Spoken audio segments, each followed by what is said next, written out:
জ্যোতিষশাস্ত্র নির্ভর আলাপ আলোচনা, জ্যোতিষশাস্ত্র নির্ভর কিন্তু, হ্যাঁ, ঠাকুর পুজো না, এটা আগে ডিক্লারেশন দিয়ে দিলাম। সাধারণভাবে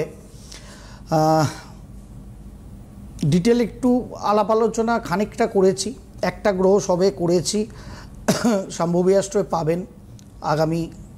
আগের দিনই বলছিলাম অনেক এপিসোড করে রেখেছি, সবে স্বাধীনতা দিবসের এপিসোড গেছে শাম্ভবী অ্যাস্ট্রোয়, সিটিভিএনও গতদিন আমরা করেছি, সেখানে অনেকগুলো অনুষ্ঠান করা আছে, তার মধ্যে এই টপিকটাও আছে যে সাধারণভাবে আমরা একটা জন্ম ছক দেখলে সবথেকে বেশি উল্লসিত হই, আমি হই না সর্বদা, মানে হওয়ার একটা প্রবণতা আমাদের সকলের আছে যারা জ্যোতিষশাস্ত্র ভালোবাসি, যে গ্রহরা তুঙ্গ থাকলে মানে আমার ফাটাফাটি জীবনের সব কিছু পেয়েছি, এরকম একটা মন মানসিকতা আমাদের মধ্যে আসে।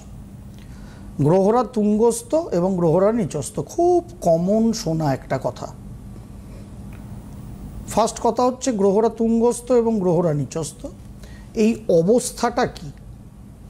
জ্যোতিষ অ্যাঙ্গেলে গাণিতিক ফর্মুলায় আমি অবস্থাটার কথা বলছি না, ওটা তো জানেন আপনারা, শুনতে 25 বছর ধরে যদি সিটিভিএনের পর্দায় জ্যোতিষশাস্ত্রীরা বসে আমরা এইটুকুনি না আপনাদের শেখাতে পারি যে গ্রহদের তুঙ্গস্থ ঘর কোনটা, নিচস্থ ঘর কোনটা, তাহলে আমরা ব্যর্থ বলা ভালো।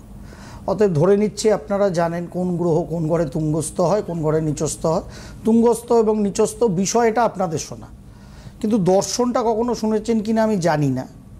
মানে তুঙ্গস্থ গ্রহ মিন্স কি, তার দর্শনটা কি অ্যাকচুয়ালি? কোনো গ্রহ তুঙ্গস্থ থাকা মানে হচ্ছে সে মোস্ট প্লিজার পয়েন্টে আছে, মানে সব থেকে আরামদায়ক সুখস্থান বলা যায়, সে তার একদম টপ লেভেল অবস্থায় আছে। আর ঠিক তার উল্টো দিকে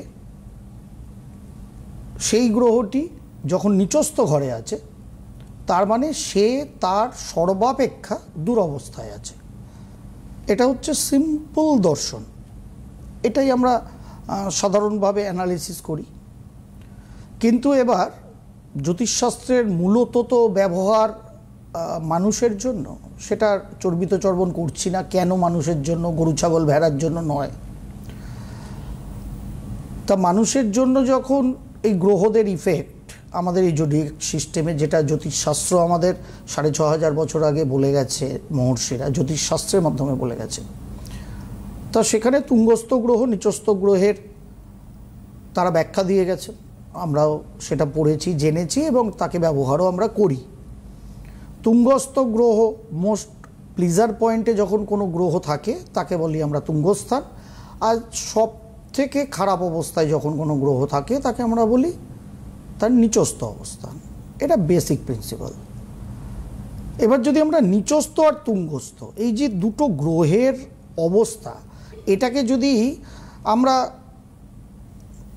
দর্শনটাকে দিয়ে ভাবি, তাহলে একটা গ্রহ তুঙ্গস্থ আছে যখন, সে সব থেকে সুখী অবস্থায় আছে, এবং তুঙ্গস্থ কথাটার মধ্যেই দেখুন ওপরে সেই ভাবটা আছে, মানে তুঙ্গ মানে কি, টপ, একদম তার টপ অবস্থায় আছে। আর গ্রহ যখন নিচস্থ অবস্থায় আছে সে একদম বটমে আছে। এবার একটা মানুষ টপ অবস্থায় আছে, সেই টপ অবস্থা থেকে সেই মানুষটার কোন অবস্থায় যাবেন? কারণ তিনি তো টপ অবস্থাটাকে পেয়ে গেছেন, তা টপের আর কত টপ হবে? কথাটাই তো টপ, তার আর ওপরে যাওয়ার জায়গা নেই। ওপরে মানে আমি চোখে তুলসী পাতা দেওয়া ওপরের কথা বলছি না, মানে উপরের কথা বলছি, টপের টপ। এবার টপ অবস্থাতেই তো সে আছে, তুঙ্গস্থ গ্রহ, সে কি করে ওপরে যাবে? পক্ষান্তরে যখনই সেই গ্রহটা তার উল্টো দিকের ঘরে নিচস্থ অবস্থায় আছে, ক্ষীণজীবী অবস্থায়, একদম বটমে আছে, মানে মাটিতে, মাটিতে মিন্স একদম বেসে আছে, তখন সেই মানুষটাকে ওই বেশে গড়াগড়ি খাবে? মানে ওই গ্রহটা বেশে গড়াগড়ি খাবে? না, খাবে না। ওই গ্রহটাই যখন নিচস্থ অবস্থায় আছে, বটমে আছে, তার মধ্যের যে কারকতা আছে সেটা যদি পজিটিভলি এফেক্ট করে, তাহলে সেই গ্রহটি থাকবে বটম থেকে ক্রমাগত লিফট হতে, মানে উঠতে, এবং তার কর্মর দ্বারা, মানে গ্রহ তার কারকতা মানুষকেই দেবে, আপনাকে আমাকেই দেবে, সেই কারকতা দিয়ে ওই নিচস্থ গ্রহটি আমি খারাপ অবস্থায় আছি, এই ধরনের কর্মকর, এই ধরনের ভাবনাভাব, এই ধরনের পথে এগিয়ে চল, এই যে অনুভূতিটা, এই যে ভাইবসটা আপনার আমার মধ্যে দেবে, সেখান থেকে ওই বটম অবস্থা থেকে একদম তলদেশ থেকে আস্তে আস্তে আস্তে আস্তে আস্তে আস্তে গ্রহ তো উঠছে না, গ্রহ আপনাকে আমাকে ওঠাচ্ছে। কারণ ওই বেসে থাকা গ্রহটা, নিচস্থ গ্রহটা, তার মধ্যে পোটেনশিয়ালিটি আছে, চাহিদা আছে, খিদে আছে ওঠার। আর সেম গ্রহটা যখন উল্টো দিকের ঘরে তুঙ্গ অবস্থায় আছে, সে কিন্তু টপে বসেই আছে। তার একটাই কাজ হতে পারে, সে নামতে পারে, আর ওঠার জায়গা নেই।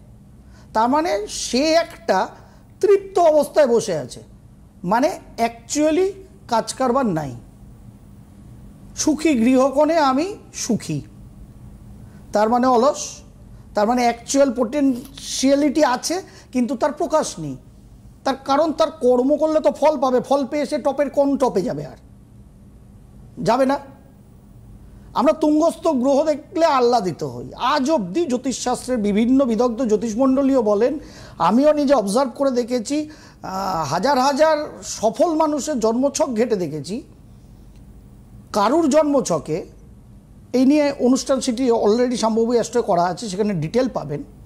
একটি গ্রহকে নিয়েও আলাপ আলোচনা করা আছে, আস্তে আস্তে সব গ্রহ নিয়ে আলোচনা করব ওখানে, নিচস্থ সব গ্রহ নিয়ে একটা দিয়ে শুরু করেছি, বেসটা বলা আছে।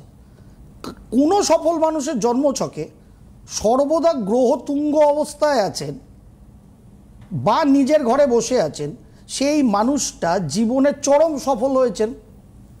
অসম্ভব, অসম্ভব। সুতরাং আপনার আমার জন্মছকে একটা, দুটো, তিনটে তুঙ্গ গ্রহ আছে বা স্বক্ষেত্রস্থ গ্রহ আছে, এইটা দেখে যদি আপনি আমি ভাবি যে আপনার আমার জীবন জিঙ্গালালা হবে, হবে না। তার কারণ গ্রহরা, আমরা নিজেদের বাড়িতে থাকলে কি থাকি? হ্যাপি। নিজের বাড়িতে থাকলে আমরা হ্যাপি থাকি, সাবলীল থাকি। কর্মের খুব প্রয়োজন হয়, ঘরকন্যার কর্ম আমি বলছি না, ইন জেনারেল প্রোডাক্টিভ কর্মের খুব প্রয়োজন হয়, হয় না তো? সেই জন্য তো ঘরে আছি আমরা কাজ করতে। লোকে কি বলে, বাবা বেরো না, তুই একটু কাজ বাজে যা না, কেন সারাদিন ঘরে বসে আছিস? নর্মাল কথা দিদি, একদম বলেন তো বাড়ির বড় গুরুজনেরা, বড়রা। তার মানে কি, ঘরে বসে প্রোডাক্টিভ কর্ম হয় না, তার জন্য বেরোতে হয়। সেখানে গিয়েও কর্ম হলে সেখানে কিছু ফেরে, ফলাফল আসে সদর্থক, যদি আমি প্রোডাক্টিভ কর্ম করতে পারি। কিন্তু ঘরে বসে হয়? হয় না। আর যদি সোনার চামচ মুখে নিয়ে আপনি আমি জন্মাই, মানে টপে জন্মেছি, মানে তুঙ্গস্থ গ্রহ, আপনার আমার কাজ করতে ইচ্ছা করবে? সোনার চামচই তো মুখে নিয়ে জন্মেছি, এরপরে কি পাবো আর? হীরের চামচ, পান্নার চামচ, প্ল্যাটিনামের চামচ, ব্যাপারটা অলমোস্ট সমান। যাহা গোল্ড, প্ল্যাটিনাম, হীরা, পান্না, জহরত তো একই কেস, সবই মহামূল্যবান। তা সোনার চামচ নিয়েই তো জন্মেছি, আর কি কর্ম করব পাওয়ার? আর কোথায় উঠব? জায়গা থাকে না। যার ফলে যখনই ম্যাক্সিমাম গ্রহ, দুটো তিনটে গ্রহ দেখলেন আপনার চোখে তুঙ্গস্থ বা স্বক্ষেত্রস্থ, ভাবলেন ফাটাফাটি কেস হবে। বিশেষ করে তুঙ্গস্থ গ্রহ থাকলে আমি বলছি আপনি আমি ফেটে যাব। জীবন জন্মেছি, গত জীবনে ওই যে গ্রহগুলো তুঙ্গ, ওই সম্পর্কিত দুর্ধর্ষ কাজ করেছিলাম, তাই ইহজীবনের ব্যালেন্স শিটে ওই গ্রহগুলো তুঙ্গস্থ।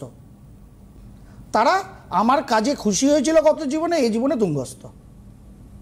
তারা একদম রিল্যাক্টেন্ট অবস্থায় আছে, তারা খুব সুখী, আপনাকে ডিস্টার্ব করবে না, কিন্তু আপনাকে পাওয়াবে না কিছু। শুনে অবাক মনে হলো, ইহা সত্য। নিজেদের হরস্কোপ খুলে, বিদগ্ধ মানুষদের হরস্কোপ খুলে, নেট বাবা জীবনে অনেক কিছু পাওয়া যায়। সব জন্মছক সবার ঠিক না, ফুল কিন্তু পাওয়া যায়। কোনো গ্রহ অন্তত দুটো তুঙ্গ কিংবা স্বক্ষেত্রস্থ বা তুঙ্গ স্বক্ষেত্রস্থ মেশানো গ্রহ, মিনিমাম 2 বা তার অধিক যদি থাকে, তার সঙ্গে যদি মিনিমাম একটা গ্রহ নিচস্থ না থাকে, সেই মানুষ কোনোদিনও বিল গেটস, নরেন্দ্র মোদী হবে না। কেন দুজনের কথা বললাম? বিল গেটসের জন্মছকে রবি নিচস্থ, 28 অক্টোবর জন্মেছেন, কার্তিক মাসে জন্ম, রবি নিচস্থ, তুঙ্গস্থ শনি, স্বক্ষেত্রস্থ শুক্র একসাথে। আমাদের মাননীয় প্রধানমন্ত্রী নরেন্দ্র মোদী জন্মছকে আপনারা যেটা নেটে দেখেন বৃশ্চিক লগ্ন বৃশ্চিক রাশির হরোস্কোপ, ভুল ওটা। বলেই দিই আজকে ফার্স্ট এভার, এখনও সম্ভবী অ্যাস্ট্রোয় করিনি, করব আমি প্রধানমন্ত্রীজির অ্যাকচুয়াল জন্মছক নিয়ে অ্যানালিসিস একদিন সম্ভবী অ্যাস্ট্রোয়, আমার ইচ্ছা আছে। প্রধানমন্ত্রীজির অ্যাকচুয়াল লগ্ন হচ্ছে তুলা লগ্ন বৃশ্চিক রাশি, চন্দ্রমা নিচস্থতার। চন্দ্রমা মনুষ্যজাত মন মস্তিষ্কের কারণ, ওনার মন মস্তিষ্ক দেখলে মনে হয় উনি ডিস্টার্বড মন মস্তিষ্কে। চন্দ্রমা মায়ের কারক, বাবাকে কবে হারিয়েছেন আর মাকে সেই দিন মাত্র হারালেন। চন্দ্রমা নিচস্থ। যারা জ্যোতিষ ভালোবাসেন তাদের উদ্দেশ্যে বললাম, যারা কৈশিকী অমাবস্যার জন্য কুপন কাটিয়ে লাইন দিয়েছেন তাদের জন্য বলছি না। যারা নিজেদের জীবনকে জ্যোতিষ শাস্ত্রকে সঠিক ব্যবহার করে, যা আপনার জন্মছকে আপনি আমি মাতৃগর্ভ থেকে বেরোনোর সময় পেয়ে গেছি, ওটা তো ফিক্সড, ওটা মা বাবা আপনাকে আমাকে দেননি। আমার গত জীবনের কর্মফলের যে ব্যালেন্স শিটটা, ক্লোজিং ব্যালেন্স শিট ছিল, ওটাই ইহজীবনে ওপেনিং ব্যালেন্স শিট, অর্থাৎ ওটা আমার কর্মফলের খাতা বর্তমান জীবনে। এবার আমি যে কর্ম করব ওই ব্যালেন্স শিটের ওপর দাঁড়িয়ে করব। সেখানে গ্রহ নিচস্থ হচ্ছে, গত জীবনে ওইগুলো খারাপ কর্ম করেছিলেন তাই সেই গ্রহটা নিচস্থ। নরেন্দ্র মোদীজি গত জীবনে, তার মানে মা মূলত মহিলা, সেই সম্পর্কিত নিশ্চয়ই অনেক নেগেটিভ কর্ম জ্ঞাত অজ্ঞাত সারে উনি করেছিলেন, যার ফলে ইহজীবনে ওনার চন্দ্রমাটা নিচস্থ। আর ইহজীবনে উনি তার মা এবং প্রধানমন্ত্রী হওয়া সত্ত্বে সব থেকে বেশি যাদের প্রাধান্য দেন সেটা হচ্ছে মাতৃজাতি। তাহলে কি জ্যোতিষের হাত ধরে উনি নিজের জন্মছককে রেকটিফাই করছেন? আমি বলবো হ্যাঁ করছেন। জেনে না জেনে আমি জানি না, কারণ তার পরামর্শদাতার জ্যোতিষের টিমে তো আমি নেই, তিনি নেন কিনা তাও আমি জানি না। কিন্তু যে কর্মটা উনি বিইং এ মুখ্যমন্ত্রী, মূলত প্রধানমন্ত্রী করার চেষ্টা করছেন, সেটা তার জন্মছকে তুলা লগ্ন বৃশ্চিক রাশি নিচস্থ চন্দ্রের যে নেগেটিভ প্রভাব গত জীবনগুলোয় হয়তো করেছিলেন, যার ফলে ইহ জীবনে চন্দ্র নিচস্থ, সেই নেগেটিভ প্রভাবকে কাট করছে। জ্যোতিষশাস্ত্র এইভাবে কর্ম করতে দেখায়, জ্যোতিষশাস্ত্র এইভাবেই কর্ম করতে দেখায়। আগামী ডিসেম্বরেই বিধানসভা ভোট বিহারে, বিহারের বর্তমান মুখ্যমন্ত্রী নীতিশ কুমারজি, মিথুন লগ্ন বৃশ্চিক রাশি, নিচস্থ চন্দ্র, 3 বার কি করে মুখ্যমন্ত্রী হয়েছেন, রেলমন্ত্রী হয়েছেন 2 বার। ভাবুন বাঙালি, ভাবুন। শোনা শোনা কথাটা মনে হলেও কথাটা কবির, একটু ভাবার চেষ্টা করুন। খালি কৈশিকী অমাবস্যা, এরপরে মহালয়া, তারপরে দীপান্বিতা, তারপরে গণেশ চতুর্থী, তারপরে মা দুর্গা অকালে আসবেন।